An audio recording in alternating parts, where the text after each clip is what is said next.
The night was colder than it had any right to be. The kind of cold that crawls under your skin and settles in your bones.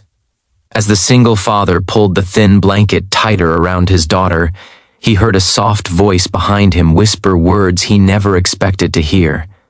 "Can I slip under your blanket? I just can't get warm." He turned around, stunned. Standing there was a woman who looked completely out of place on that broken sidewalk, well-dressed, shivering, and about to change his life forever.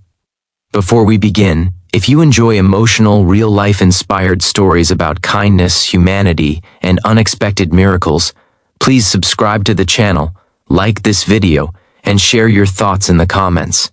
Your support helps stories like this reach more hearts.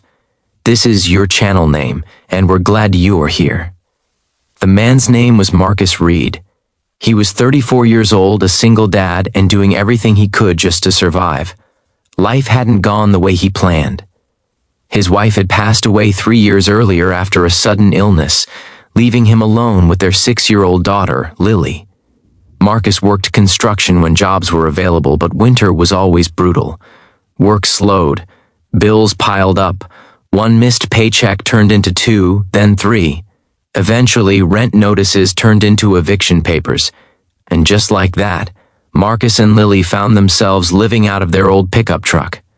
Most nights, Marcus parked near a 24-hour grocery store. The lights made him feel a little safer, and Lily liked watching people come and go. He tried to make it feel like an adventure for her. They'd eat peanut butter sandwiches, tell stories, and pretend the truck was a spaceship. But that night was different. The temperature had dropped fast. Marcus had wrapped Lily in their only real blanket and gave her his jacket. He sat in the driver's seat, hands stiff, pretending he wasn't cold at all. That's when he noticed the woman standing nearby. She was tall, maybe in her early 40s, wearing a long coat that looked expensive but clearly wasn't warm enough. Her hair was pulled back neatly, but the wind kept whipping loose strands across her face. She looked lost. Not homeless, just out of place. Marcus watched as she paced, rubbing her arms, clearly debating something. Then she took a few hesitant steps toward the truck. Marcus' guard went up immediately. When you're homeless, you learn to be cautious. Too many people either look at you with pity or suspicion, sometimes both. She stopped a few feet away and gave a small, embarrassed smile. "I'm sorry," she said softly. "I don't mean to bother you." Marcus nodded, unsure what to say. She glanced toward the truck window, where Lily was fast asleep. I saw your blanket, and I hate to ask this, but I'm freezing. My car broke down a few blocks away and my phone died. I'm waiting for roadside assistance, but it's taking forever." She paused, clearly humiliated by what she was about to say. "Can I slip under your blanket? Just for a few minutes?" "I can't get warm." Marcus was speechless. Here he was, a man with almost nothing, and someone was asking him for help. A woman who looked like she belonged in a warm house, not standing on icy pavement. He looked at Lily, then at the woman. His first instinct was to say no. That blanket was all Lily had. But then Lily shifted in her sleep and murmured, "Daddy?" Marcus swallowed. He quietly opened the truck door and stepped out, pulling the blanket with him. "We can share," he said simply. The woman's eyes filled with tears instantly. "Are you sure?" Marcus nodded. "My daughter's warm. That's what matters." They sat on the curb sharing the thin blanket. The wind cut through everything, but somehow, the moment felt warmer than Marcus had felt in a long time. "I'm Marcus," he said after a while. "Evelyn," she replied. "Thank you. I don't know what I would have done if you'd said no." They talked quietly. Marcus didn't complain or ask for anything. He didn't tell his whole story, just that he was trying his best for his little girl. Evelyn listened, really listened. After about 20 minutes, headlights pulled up. A tow truck. Evelyn stood up quickly. "They're here," she said, relief in her voice. She turned back to Marcus, reaching into her purse. He raised his hand gently. "It's okay," he said. You don't owe me anything." She froze for a moment, then nodded slowly. "I don't think you understand," she said quietly. "You just reminded me of something I forgot." She walked away, got into her car, and disappeared into the night. Marcus wrapped the blanket back around Lily and climbed into the truck. He assumed that was the end of it, just another strange moment in a hard life. But the next morning, everything changed. Marcus was woken by a knock on his truck window. His heart jumped. Police were the last thing he needed. Instead, he saw a man in a suit and a woman holding a clipboard.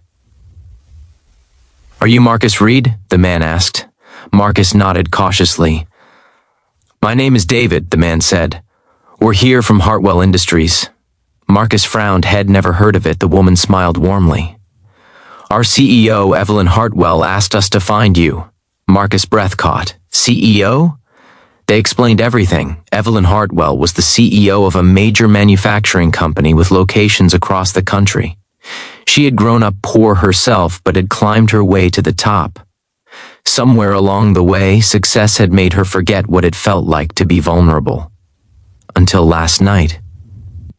She couldn't stop thinking about the man who had nothing but still gave what little he had. Evelyn had spent the entire night asking questions, and that morning she decided to act. They didn't offer charity, they offered opportunity. Hartwell Industries had an opening for a facilities supervisor. It came with steady pay, health insurance, and training. The company also partnered with a housing program that could help Marcus and Lily get an apartment immediately. Marcus couldn't speak. His knees actually buckled, and he had to sit down on the curb. "Why?" he finally managed. The woman answered gently. "Because kindness should never go unanswered." 2 months later, Marcus tucked Lily into a real bed in their own apartment. Heat hummed softly through the vents. Lily smiled up at him and said, "Daddy, remember when we shared the blanket?" Marcus smiled, tears in his eyes. "I remember, baby." At work, Marcus gave everything he had. He showed up early, stayed late, and treated everyone with respect. Within a year, he was promoted. Not because of who he met, but because of who he was. Evelyn didn't hover or interfere. She simply watched. And every now and then, she'd stop by and say hello. They never talked about that night unless Marcus brought it up. One evening, during a company event, Evelyn pulled Marcus aside. "That blanket," she said quietly, "saved more than just me from the cold." Marcus shook his head. "No, it saved us both. Kindness doesn't always look big. Sometimes it's just a shared blanket on a freezing night. Sometimes it's saying yes when everything in you wants to protect the little you have left. But kindness has a way of coming back around. Not always how we expect. Not always when we're ready. And sometimes the smallest act becomes the turning point of an entire life. If this story touched your heart, remember this. You never know who's standing in front of you or how one simple act of kindness can change everything.